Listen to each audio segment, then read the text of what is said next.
রোমের মাঝে দাঁড়িয়ে আছে এক রহস্যময় দানব কলোসিয়াম।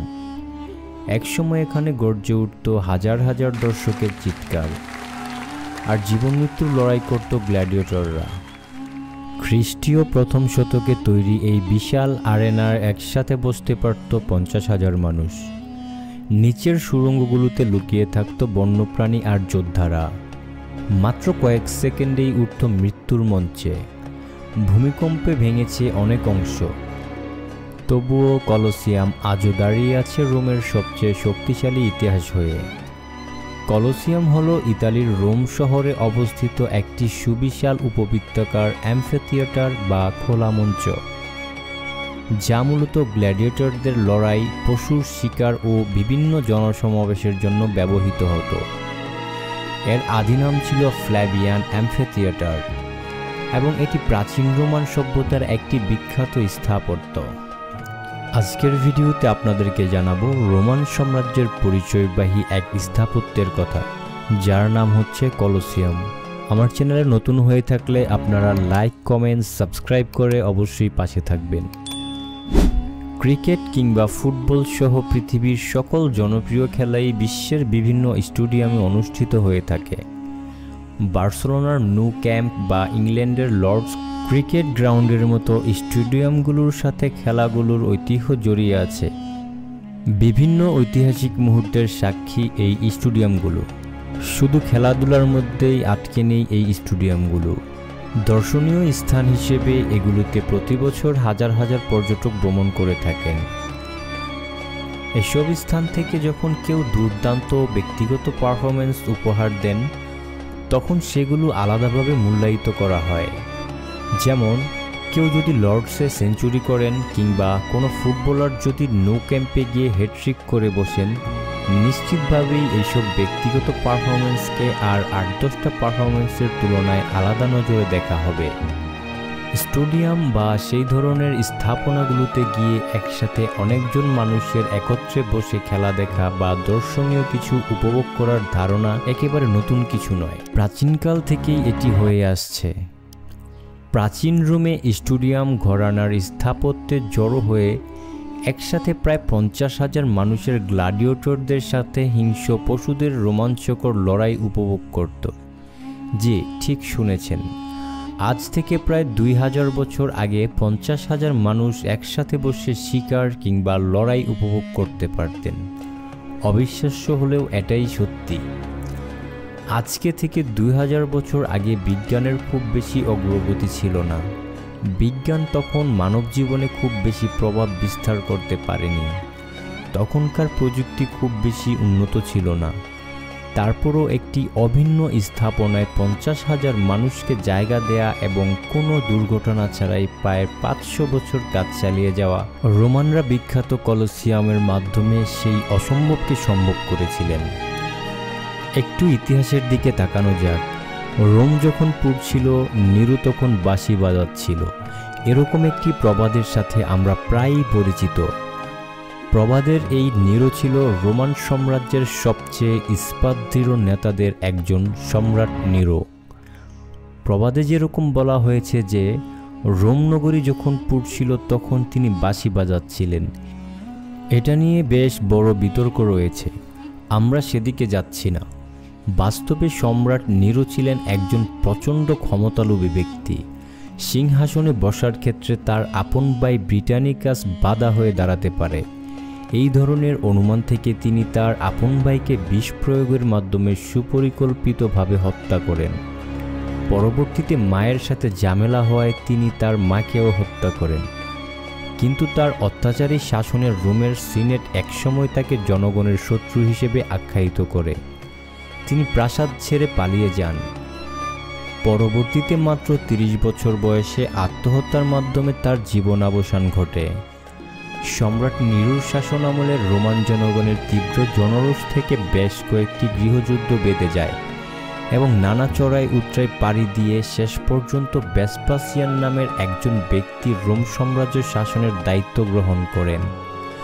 সম্রাট নিরোর পরিণতি থেকে শিক্ষা নিয়ে নতুন সম্রাট ভেসপাসিয়ান রোমান জনগণের সন্তুষ্টি অর্জন ও সাম্রাজ্য হারানোর খ্যাতি ফিরিয়ে আনার জন্য বেশ কিছু স্থাপনা তৈরি করেন। এসবের মধ্যে একটি ছিল এমন একটি বিনোদনের স্থান তৈরি করা যেখানে হাজার হাজার মানুষ একত্রে কোনো কিছু উপভোগ করতে পারবে। সম্রাট নিরোর তৈরি গোল্ডেন প্যালেসের সামনে বিশাল জায়গা জুড়ে বাগান ও নহর ছিল। সোনালী প্রাসাদের সামনে বাগানের জায়গাটি প্রস্তাবিত কলোসিয়াম তৈরির স্থান হিসেবে নির্ধারণ করা হয়। এরপর ৭২ খ্রিস্টাব্দে পুনর্দমে নির্মাণ কাজ শুরু করেন।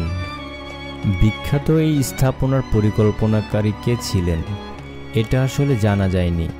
নির্মাণের জন্য সবকিছু গাণিতিকভাবে নির্ধারণ করা হয়েছিল। ধারণা করা হয় পুরো স্থাপনায় প্রবেশের জন্য মোট ৮০টি দরজা রাখা হয়েছিল, যার মধ্যে ৭৬টি দরজা দিয়ে সাধারণ মানুষেরা প্রবেশ করতে পারত। বাকি ৪টি দরজার মধ্যে ২টি ছিল সম্রাটের জন্য সংরক্ষিত, আরেকটি দিয়ে বিজয়ী সৈন্যরা কলোসিয়াম ত্যাগ করতেন।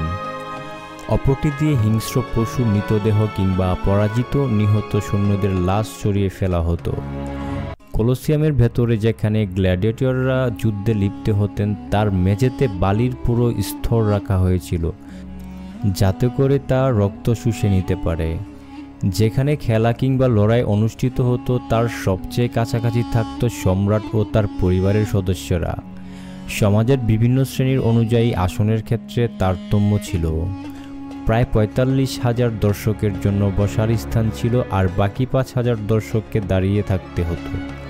সম্রাট ভেসপাসিয়ানের সময়ে নির্মাণ কাজ শুরু হলেও তার সন্তান সম্রাট টিটাসের সময় নির্মাণ কাজ শেষ হয়। টানা ১০০ দিন বিভিন্ন ধরনের অনুষ্ঠান আয়োজনের মধ্য দিয়ে এই স্থাপত্যের রাজকীয় উদ্বোধন সম্পন্ন হয়। সম্রাট টিটাসের সময় একেবারে সমস্ত নির্মাণ কাজ সম্পন্ন হয়নি। কিছু বাকি কাজ পরবর্তীতে তার ভাই ডোমিটিয়ানের শাসনামলে গিয়ে শেষ হয়। কলোসিয়ামের সামনে সম্রাট নিরোর একটি মূর্তি প্রায় ৪০০ বছর টিকেছিল। কলোসিয়ামের ক্ষেত্রে সবচেয়ে যে বিষয়টি ইতিহাসে চেপে যাওয়া হয় তা হলো এটি নির্মাণের জন্য প্রায় ৬০,০০০ ইহুদি শ্রমিকের রাত দিন খাটানো হতো। এজন্যই ৫০,০০০ মানুষ ধারণ ক্ষমতার একটি স্থাপনা সে সময় মাত্র ১ যুগেরও কম সময়ে নির্মাণ কাজ সম্পন্ন হয়। কলোসিয়ামের জন্য পশু আনা হতো সুদূর আফ্রিকা থেকে। গ্ল্যাডিয়েটরদের সামনে হিংস্র পশু যেমন লেপার্ড, গন্ডার, সিংহ কিংবা হাতি ছেড়ে দেওয়া হতো। এটা বলার অপেক্ষা রাখে না, যারা এসব হিংস্র পশুদের হাত থেকে নিজেদের রক্ষা করতে সমর্থ হতো তারা সমাজের বীরের মর্যাদা লাভ করত। মানুষ বনাম পশু ছাড়াও অনেক সময় দ্বন্দ্বপ্রাপ্ত আসামিকে ভয়ঙ্কর পশুদের সামনে ছেড়ে দিয়ে নির্মমতার সাথে মৃত্যুদণ্ড কার্যকর করা হতো। শিকারের জন্যও কলোসিয়াম ব্যবহার করা হতো বলে জানা যায়। এমনকি বিনোদনের জন্য সেখানে একদিনেও ১০০০-এরও অধিক পশু হত্যা করা হয়েছে বলে জানা যায়। মানুষের রুচি ও সময়ের পরিবর্তনের ফলে ৪০৪ খ্রিস্টাব্দে সম্রাট আনারিয়াস কলোসিয়াম বাতিল করার ঘোষণা করেন, কিন্তু তারপরও পরবর্তী ১ শতাব্দী ধরে মৃত্যুদণ্ডপ্রাপ্ত ব্যক্তির শাস্তি কার্যকর করার জন্য কলোসিয়ামকে ব্যবহার করা হয়েছে। ৪২২ সালের ভূমিকম্পে এটি বেশ ক্ষতিগ্রস্ত হয় এবং সম্রাট দ্বিতীয় থেওডোসিয়াস ও সম্রাট তৃতীয় ভ্যালেন্টাইনিয়ান একে সংস্কার করে পুনরায় ব্যবহার উপযোগী করে তোলেন। দীর্ঘদিন পরিত্যক্ত থাকার পর ১২ শতাব্দীতে গিয়ে অ্যানিবালডি পরিবার ও ফ্রাঞ্জিপানি পরিবারের দুর্গ হিসেবে ব্যবহৃত হয় এটি, কিন্তু পরবর্তীতে ভূমিকম্পের কারণে স্থাপনার বিভিন্ন অংশ ভেঙে পড়ে। ইতালিতে রেনেসাঁ শুরু হলে এটি আবার গুরুত্বপূর্ণ হয়ে ওঠে এবং পর্যটকেরা ইতালির বিভিন্ন স্থাপনার পাশাপাশি এটাকেও ভ্রমণ করতে শুরু করেন। সে সময়ের পোপ এর যে কোনো ধ্বংসাবশেষ নেওয়ার উপর নিষেধাজ্ঞা জারি করেন।